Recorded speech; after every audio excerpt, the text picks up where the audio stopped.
Good morning. I'm Jim Peters, co-chair of the Worship Committee, and it is my pleasure to welcome one and all to this online service of the Unitarian Society of New Haven. Today's service theme is Our Sanctuary Home. We focus our attention this morning on this space, knowing that it was built upon land previously held by Quinnipiac and other Indigenous peoples. If this is the first time you have found us, we welcome you especially and want you to know that there is a membership team dedicated to letting you know more about our community. Each Sunday, the membership team hosts a Zoom gathering for newcomers or anyone to have their questions answered immediately following the service. If you email membership@usnh.org, someone from the membership team will respond with a link to that Zoom meeting. My friends, this is the last service of the summer season. Thanks to everyone who helped put these services together. Worship leaders, worship associates, poets, musicians, board members, the Green Sanctuary team, and many others. Thanks to the musicians and choristers whose recordings for services months ago were able to be reprised all summer long. And back in April 2020, after a few weeks live streaming the Sunday service from the sanctuary at the beginning of the pandemic, we transitioned to producing a service during the week and uploading it to YouTube and broadcasting on Zoom each Sunday morning. Starting next week, we're transitioning back to live streaming on Sunday mornings from a camera location in the back of the sanctuary near the door to the social hall. The service will look, and I expect feel, quite different from what we've become accustomed to over the last year and a half. There will be bumps in the road. Please bear with us as we transition to the live broadcast model. Also, beginning next week, in accordance with guidance from our Building Reopening Advisory Group, the worship planning team will determine whether we can invite members into the sanctuary for worship on Sunday mornings. This will happen on an ongoing basis, week by week. Believe me, we would like to be able to invite the congregation to gather here as soon as possible, but our process has to be guided by science and current local data about the progress of the pandemic. It just has to. Please look for information in the weekly email blasts, usually sent out on Thursdays and Saturdays, for current information about reopening.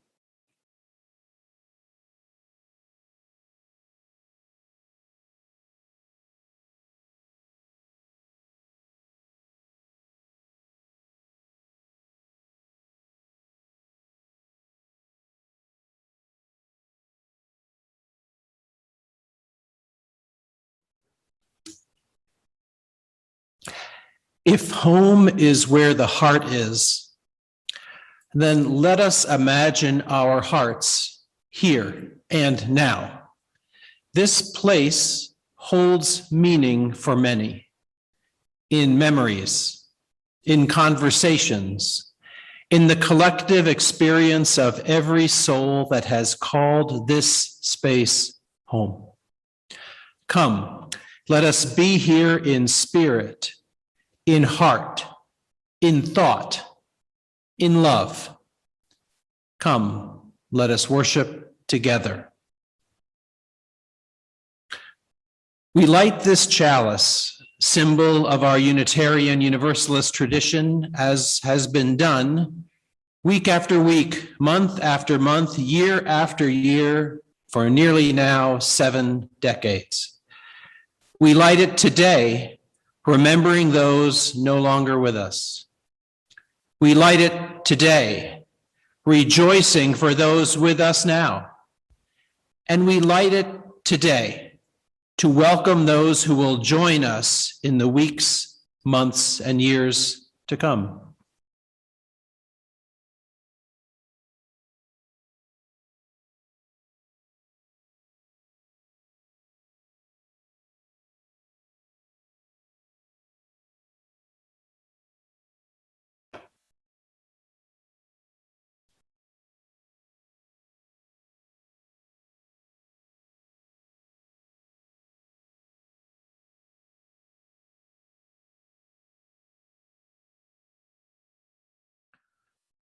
Covenant lies at the center of how Unitarian Universalists gather in community.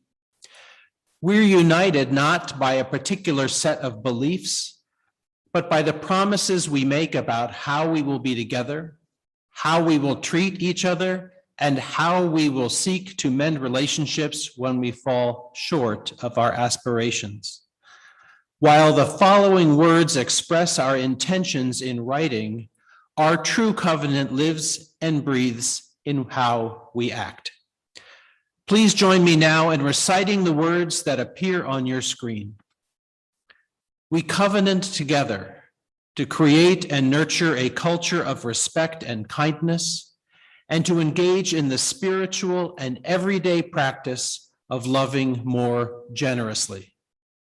To this end, we will strive to be open, value differences, listen deeply, use kind language, speak our truths, work with conflict, and seek humor and joy.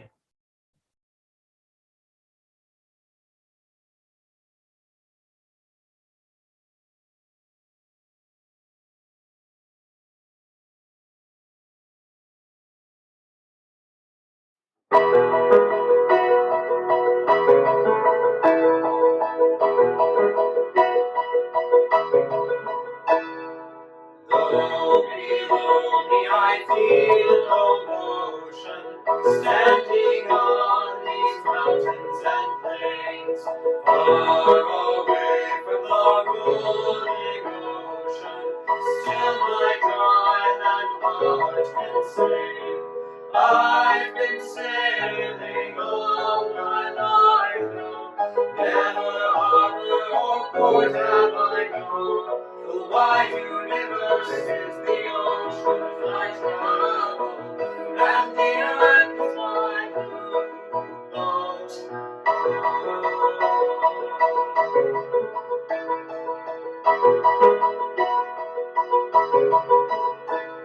Sun, my sail, and moon, my rudder, as I ply the starry sea, leaning over the edge in wonder, casting questions into the deep, drifting here with my ships companions, all we kindred pilgrim souls, making our way by the lights of the heavens in beautiful blue boat.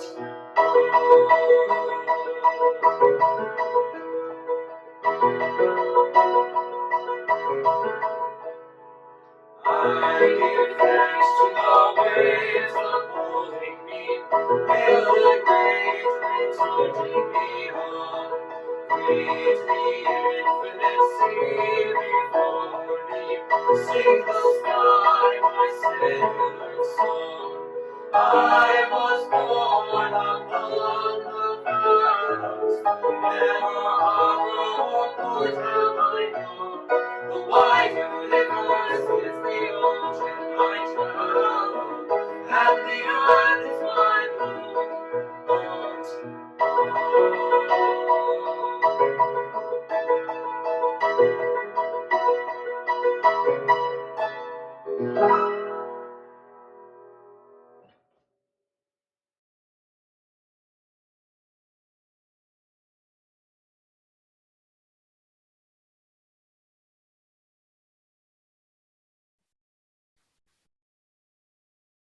In our community, some of us are burdened with sorrows made lighter by sharing them with one another.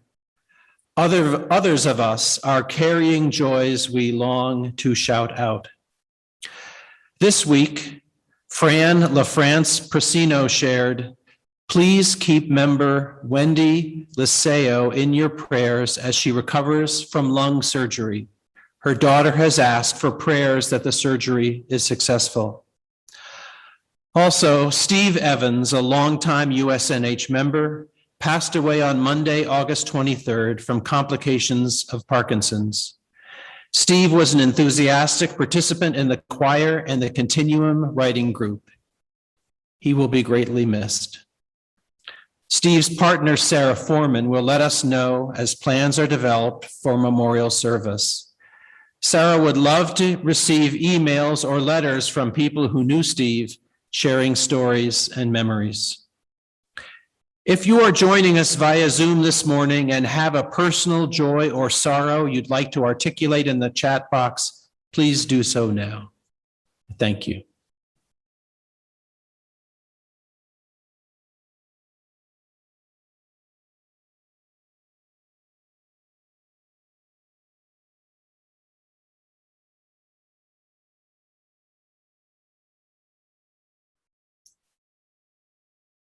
This week, we asked members of our community to reflect on what our sanctuary home means to them. We will now hear from some of our members, beginning with Buildings and Grounds Committee Chair, Jason Kyle.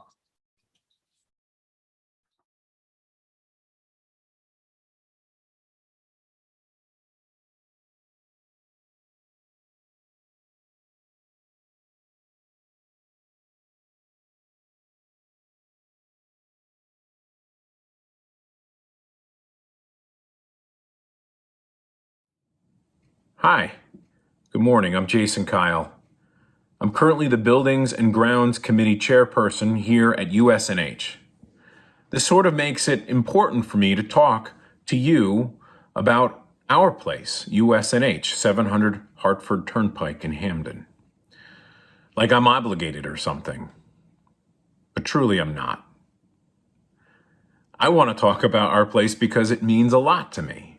Moreover, it has history, and it also needs a future. You see, back when Betsy and I first became parents, we talked about looking for a church or place to find spiritual guidance. Not just for us, but for our kids. A place for them to start a foundation for their spiritual road trip. Betsy found USNH online and read about it. She got excited and shared what she found. Believe it or not, the website pulled us in. Back then. It's even better today if you haven't been there. We came and we were welcome. We listened and we were hooked. It's only been since 2016 that we've found this place, but it's become our place. We find peace here. We found friends here, and lots of them. I've found a spiritual purpose here to help where I can with what I can do. And that brings me to why we should look around. No, this place is special. It has been evolving since it was created 70 years ago. Many people have helped to get this wonder we call USNH to be what it is today. It's up to you and I, together, to be the stewards of this property so we can give it to the next generation, and so on. We need a roof or landscaping, benches, TVs, trees cut down, snow cleared, new siding, steps, whatever it is, right? We need to know that what we do today will decide the future of this property. I would like my sons to be able to come here and know, because of our efforts, they have a place they can call their spiritual home for years to come.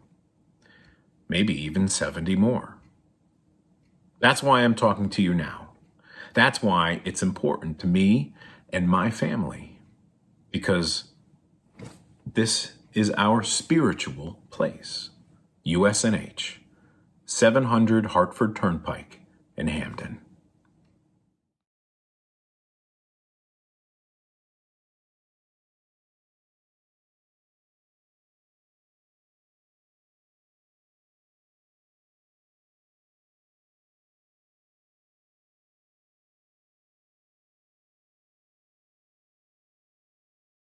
When I was asked to speak about what this wonderful congregation means to me, and specifically this building, the first thing that came to mind was our beautiful sanctuary, where I'm standing right now. Every time I walk into this beautiful space, I feel myself being enveloped in a sense of calm, relaxation, and spirituality. This place makes me feel like I'm home. I come sometimes when no one's here and sit in this room, and everything is good with the world for that moment. Today I'm here in the empty sanctuary, and as I came here today preparing to speak, I felt myself being overwhelmed with this sense of longing for what this sanctuary has meant to me over the years when it's filled with all of the people that I love here. The echoes of the music that we share, the echoes of the beautiful and inspiring words that come from both our members and our sermons. And I've longed to be here in the company of the people that I care so deeply about. Hopefully, after this year of being separated and doing really beautiful virtual services, thanks to so many people who have done that, hopefully we'll be able to gather again in this room that has so much meaning for all of us and contains all of the joy, the sorrow, the grief, the excitement, and all of the passion that we have for doing good in the world.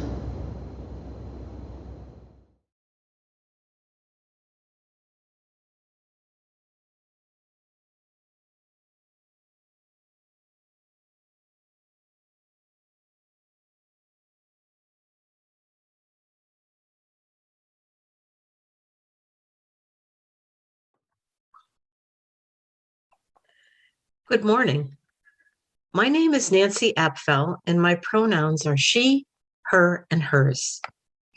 My history with USNH goes back a long time to the 1970s when my late husband, Robert, and I, in our early 20s at the time, joined this congregation. Reverend Wayne Chattee was minister, and the social hall was where the congregation met, sitting in chairs, not very comfortable chairs, that Reverend Chattee painstakingly aligned each Sunday in neat rows using extended strings to guide him. That was our sanctuary home back then. Since we first became members, there have been many changes in ministers, leaders, building renovations, and additions. But the spirit and the reason that we were drawn to this sanctuary home has not changed. In here, there's a community I love and cherish. We stood before this congregation and dedicated our two children, Darren and Allison, as babies, welcoming this community's love and support in raising them. My family and I came to this beloved building for so many, many services, classes, events, productions, celebrations, and memorials. Over these 50 years of coming to this building as my sanctuary home, I've come to love all the halls and rooms comprising this whole that is far greater than the sum of its parts. Remembering how it all was pre-COVID and will be again when it's safe for all of us to gather, I envisioned the children's chapel, where the choir's songs would swell as they practiced Thursday nights, and where we gathered tag sale donations, did play readings, and LRY would meet with adult leaders, of which I was one, on Sunday afternoons. Then there's the beloved library, where the board and committee meetings and social justice talks would happen, and Waverly kids would gather on Wednesdays, and listening circles would be held after services. I remember fondly the classrooms upstairs and downstairs where I, Rob, and so many of you taught RE to children of all ages on Sunday mornings. The office was a beehive of activity on Sundays particularly. We'd come to bask in Jamie's warm greetings, filing things, making copies, and asking questions. Then there's the kitchen. Some say the heart of home, and we certainly have made that true with our community dinners. Abraham's tent dinners, Thanksgiving pie making events, our social hour treats after services Sunday, soup lunches and celebration events over the years. Newly renovated pre-COVID and ready to go, our kitchen beckons us back. And then there's the social hall, Ah, the social hall. Wonderful, fun memories of all the theatrical productions we've had over the years in this space. My whole family participated in plays and musicals in this room. And then there's the cacophony of conversations after services there. Children among us, happily enjoying the goodies on the table. We adults love them too. The social hall is overwhelming sometimes, daunting to those of us who are quieter people, but the joy of gathering is unmistakable there. We cannot meet like we did pre-COVID with treats in hand for a while, but that time will come again.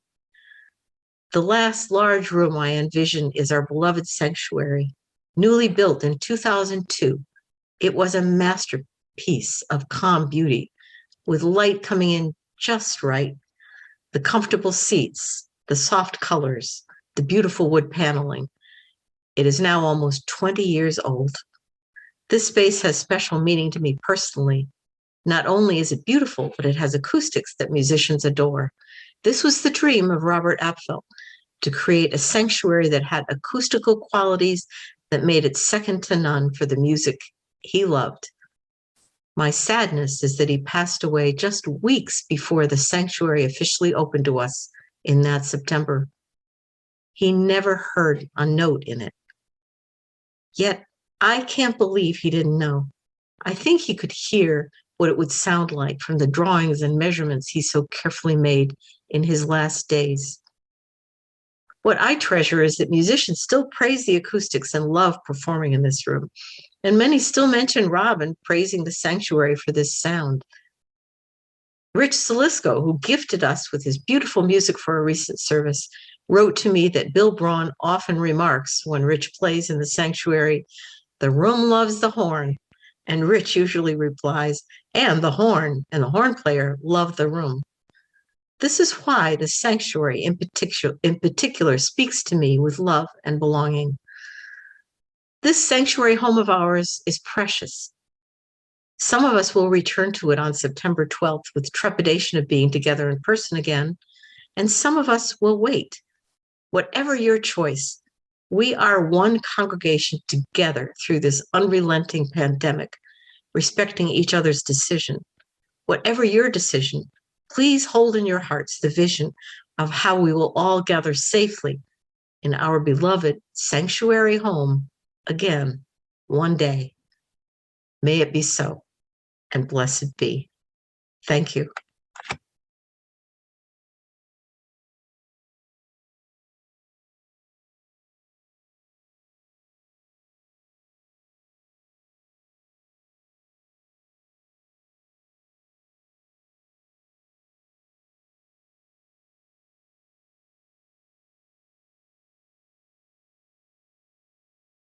We have come to the point in the service where we acknowledge that our sanctuary home continues even as we meet virtually, and the need for ongoing financial support continues as well. I urge you to visit usnh.org, click on the donations button, and make a contribution. Alternately, checks can be sent to 700 Hartford Turnpike, Hamden, Connecticut 06517. The offering will now be gratefully received.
Hi, my name is Carol Stockton. And I'm Rich Stockton. In 1992, I became a member of USNH. And for me, it was in 2001 that I signed the book as a member. And, you know, it was actually in the, at that time we were in the older sanctuary, which was now a social hall. But I was happy to be there at the time when we were building the new sanctuary, so I did get there in time to see that. The sanctuaries and the places have just been very spiritually satisfying to us. That's where we meet dear friends and where we are basically challenged to be our best selves. Yeah, it's difficult to distill all of our experiences into a few minutes, so we've chosen two occasions.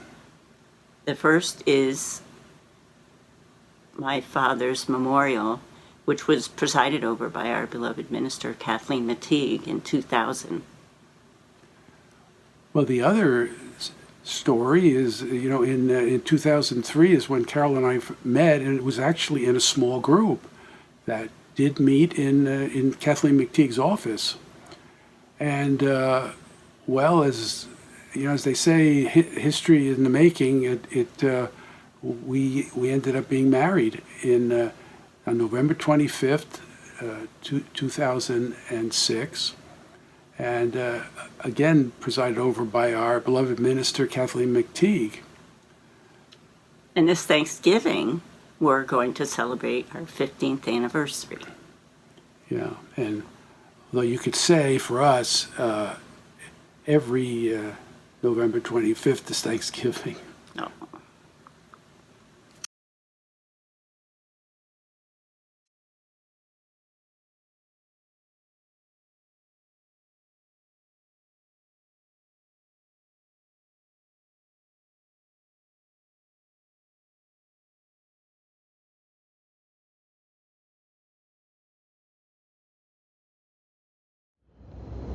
What our building means to me has its roots in what happened before we had our own building.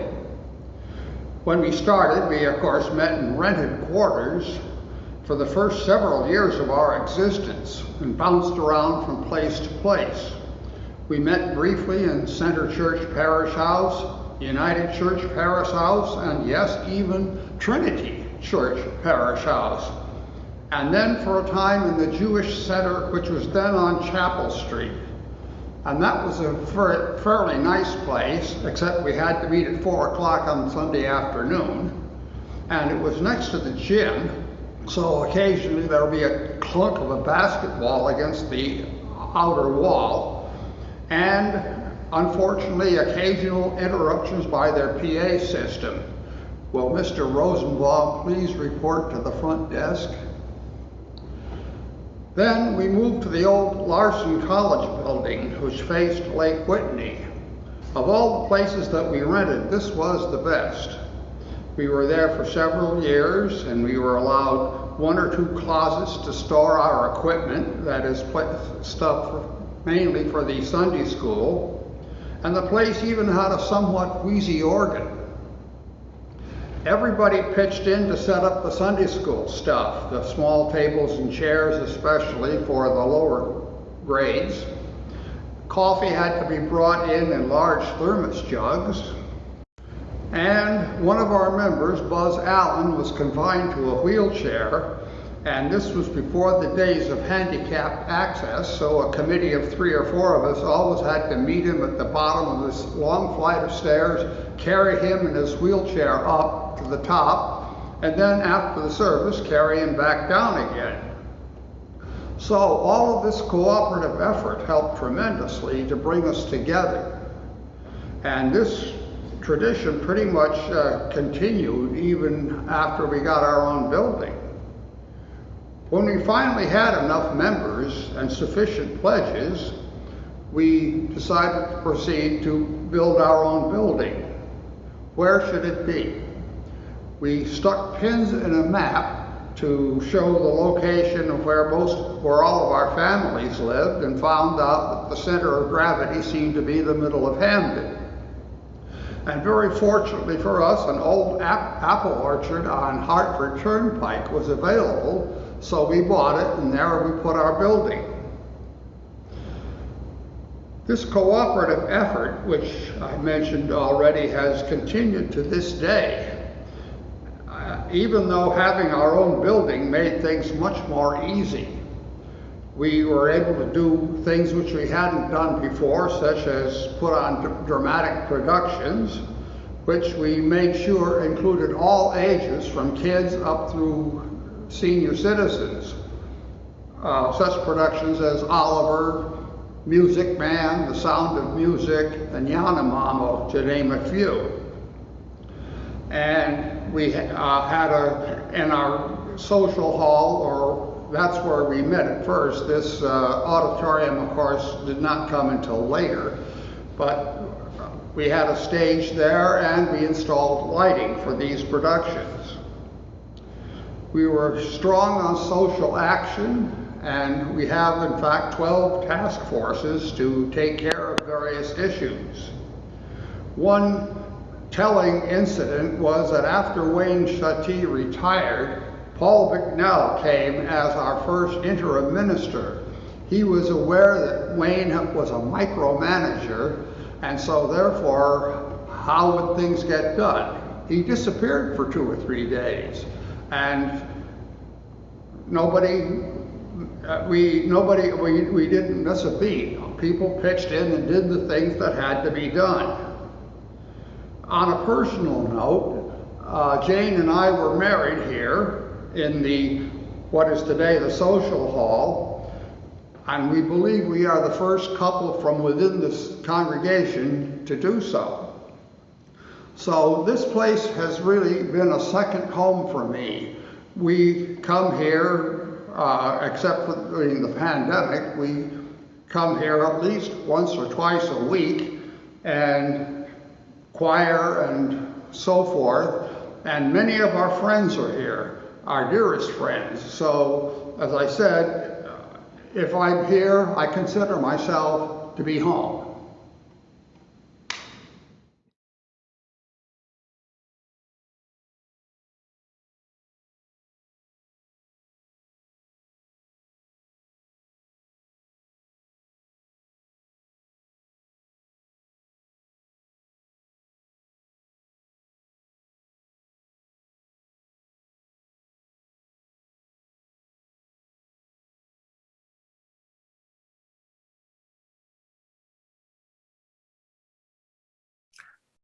It is one thing to take in from others stories and descriptions of what our sanctuary home means to some of our UU neighbors and friends who have just shared their hearts with us. It is another thing to connect those stories to our own. For me, it's the variety of responses, the different perspectives that bind me to this place. The diversity of opinion held by these walls, shared articulately and passionately under this roof, is what makes this place special to me. As Martin Luther King Jr. said, we may have all come here on different ships, but we're in the same boat now. We will hold together a period of quiet that we might, each in our own way, reflect inwardly on what the idea of a sanctuary home conjures up in our hearts. After a period of silence, a time for reflection, meditation, or prayer, we will be called out of silence by Robert Schumann's Sheltering Place.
This morning's reading is Coming Home by Mary Oliver. When we are driving in the dark on the long road to Provincetown, when we are weary, when the buildings and the scrub pines lose their familiar look, I imagine us rising from the speeding car. I imagine us seeing everything from another place, the top of one of the pale dunes, or the deep and nameless fields of the sea. And what we see is a world that cannot cherish us, but which we cherish.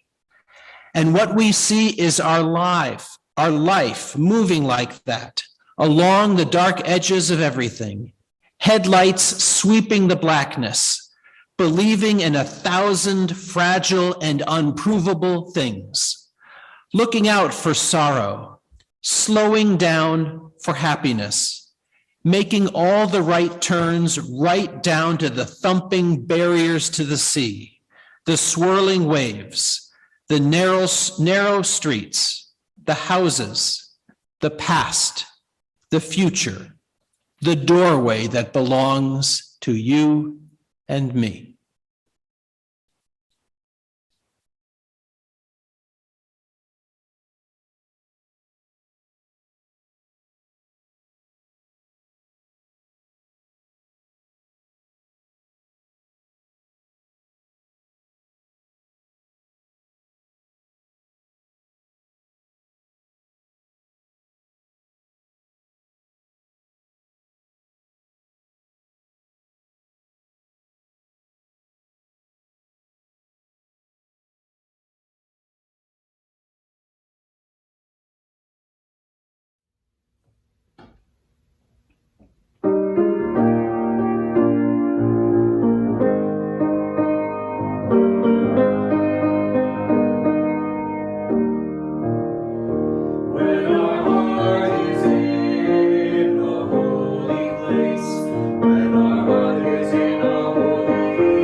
faces in each other's eyes, then our heart is in a holy place. When our heart is in a holy place, when our heart is in a holy place, we are blessed with love and amazing grace. When our heart is in a holy place, when we tell our story from deep inside, and we listen with a loving mind, and we hear our voices in each other's words, then our heart is in a holy place. When our heart is in a holy place, when our heart is in a holy place, we are blessed with love and amazing grace. When our heart is in a holy place, when we share the silence of sacred space, and the God of our hearts burns within, and we feel the power of each other's faith, then our heart is in a holy place. When our heart is in a holy place, when our heart is in a holy place, we are blessed with love and amazing grace. When our heart is in a holy place, when our heart is in a holy place.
Friends, we extinguish this flame, but not the light of truth, the warmth of community, or the fire of commitment. These we carry in our hearts until we are together again.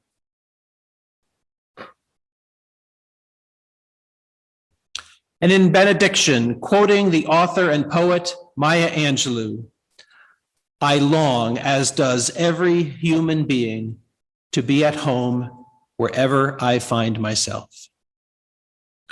Friends, wherever you find yourself, wherever we find ourselves, today or tomorrow or the day after that, know that there is a place called home and a beloved community in the heart of it. May it be so, and blessed be.